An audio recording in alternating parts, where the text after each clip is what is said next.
আসসালামু আলাইকুম এভরিওয়ান। অযোগ্য ভালোবাসা গল্পের ১৯ নাম্বার পার্ট নিয়ে চলে আসলাম। তো বেশি কথা না কইয়া চলুন গল্প শুরু করা যাক। আমি বললাম এসব তুই বুঝবি না, এখন ওই মেয়েটার নম্বরের ব্যবস্থা কর।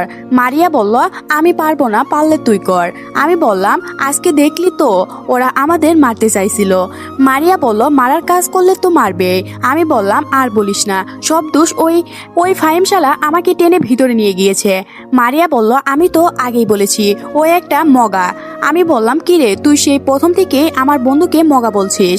মারিয়া বলল আরে ওর কিছু বুদ্ধি শুদ্ধি নাই।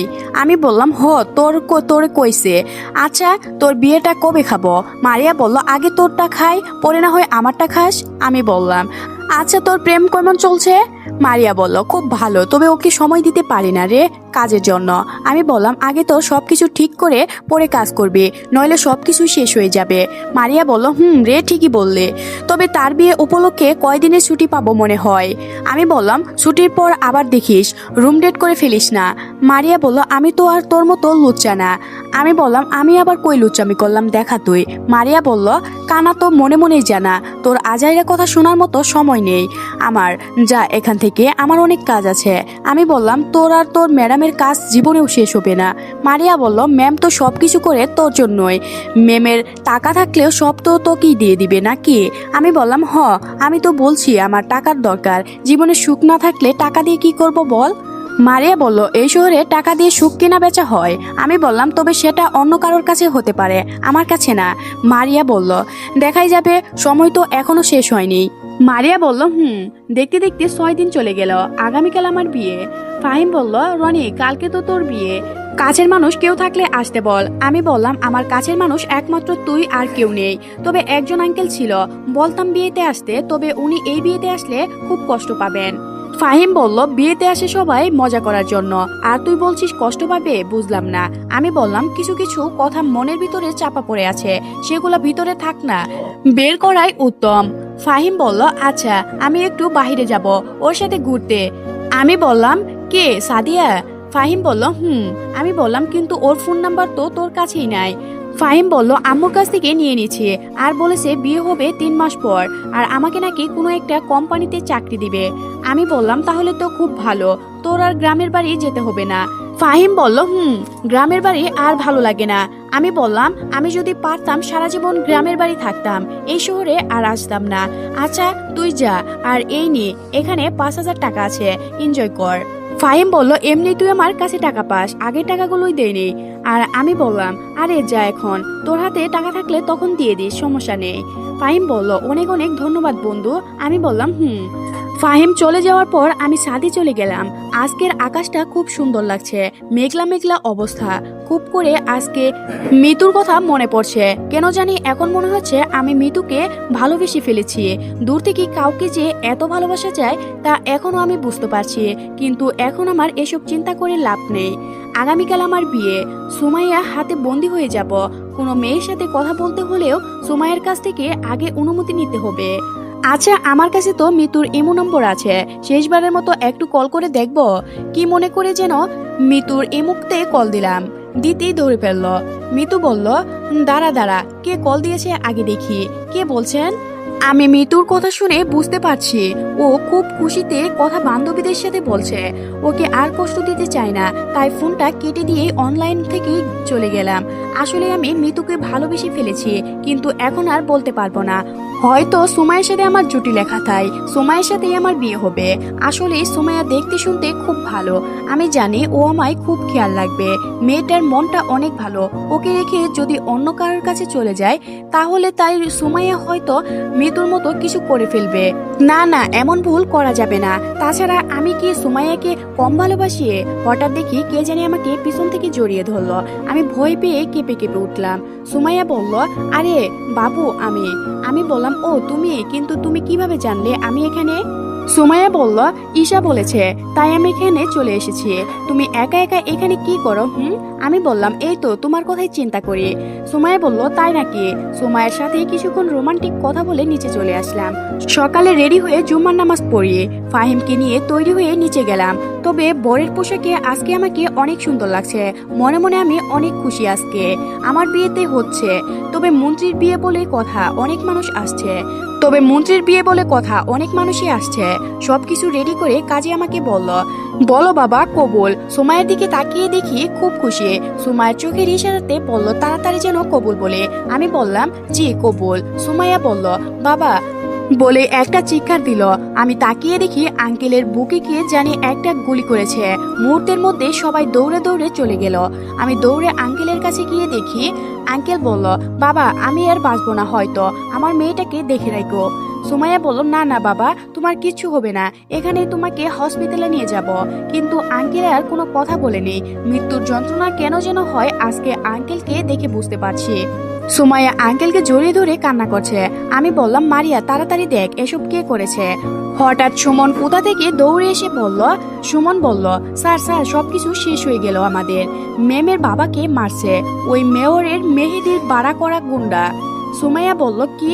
সুমন বলল সত্যি ম্যাম। সুমাইয়া বলল তোমরা তো মেয়র আর মেয়রের ছেলেকে মেরে ফেলো, তাহলে ও বেঁচে আছে কিভাবে?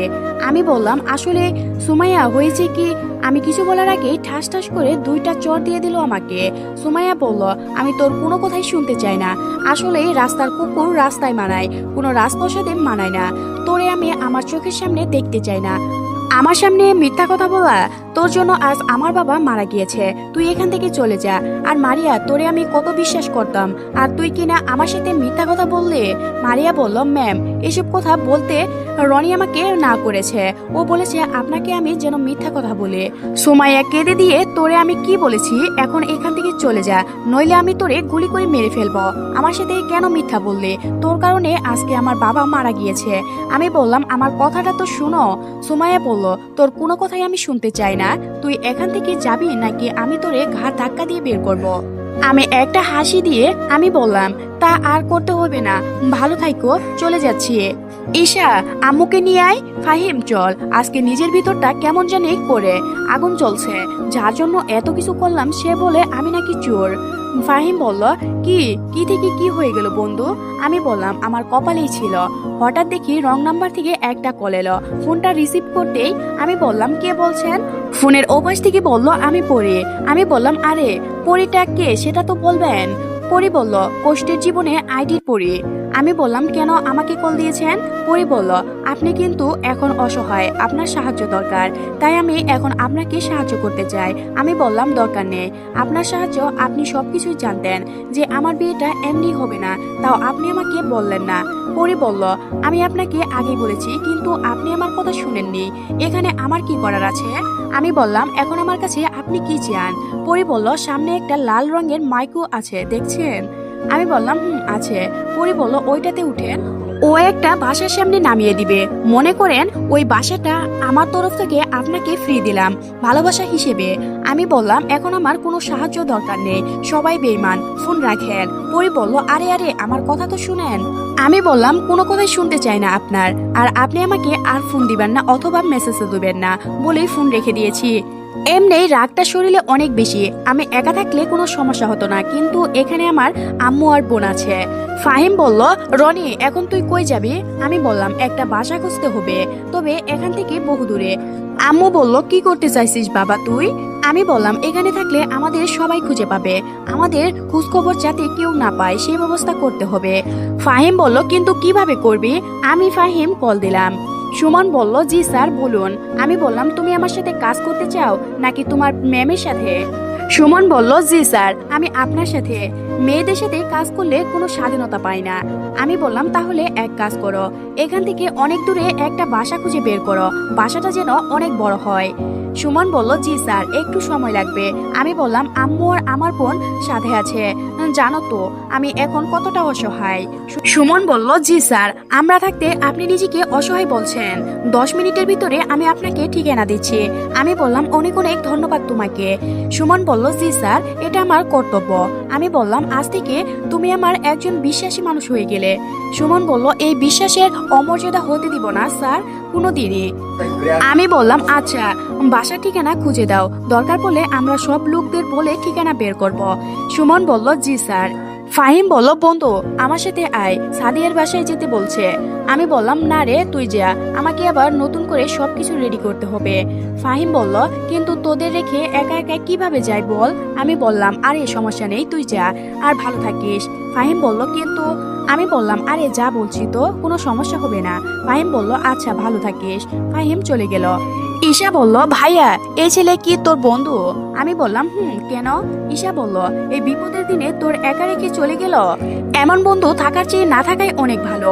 আমি বললাম, বিপদের সময় কেউ পাশে থাকে না রে, তুই জানিস না?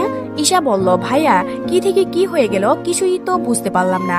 আমি বললাম, আমাকে মাফ করে দিস, সব দোষ আমার জন্য আজকে তোদের বাইরে ঘুরতে হচ্ছে।